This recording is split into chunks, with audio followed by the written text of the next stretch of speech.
ઘણા બધા મિત્રોનો અમને ફોન આવે છે કે અમારું બેંક એકાઉન્ટ અલગ સ્ટેટમાંથી લોક થઈ ગયું છે. માની લો ગુજરાતના રહેવાસી છે તો પશ્ચિમ બંગાળથી, દિલ્હીથી, તમિલનાડુથી એ અલગ અલગ જગ્યાએથી બેંક એકાઉન્ટ લોક થઈ જાય છે.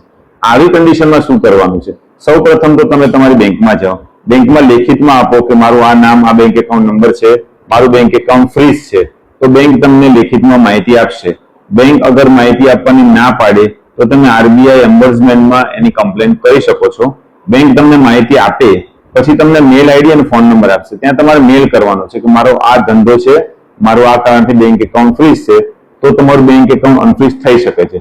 જો એનાથી પણ તમારું બેંક એકાઉન્ટ અનફ્રીઝ ના થાય તો તમે બીએનએસએસ ની કલમ 497/503 ની તમારી નજીકના સેશન કોર્ટમાં એક પિટિશન દાખલ કરી શકો છો. તમે ત્યાં તમારા તમામ ધંધાના કે જોબના ડોક્યુમેન્ટ્સ આપો, તમારા સેલેરીની ઇન્કમ આપો, તમારા શું તમારા કામ છે, તમારા કેવી રીતે પૈસા આવે છે, કેવી રીતે જાય છે, તમામ વિગત આપ્યા પછી કોર્ટને એવું લાગશે તો તમારું બેંક એકાઉન્ટ તમારી જ સેશન કોર્ટ અનફ્રીઝ કરવાનો હુકમ કરી શકશે અને જે તે ઓથોરિટીએ તમારું બેંક એકાઉન્ટ અનફ્રીઝ કરવું પડશે.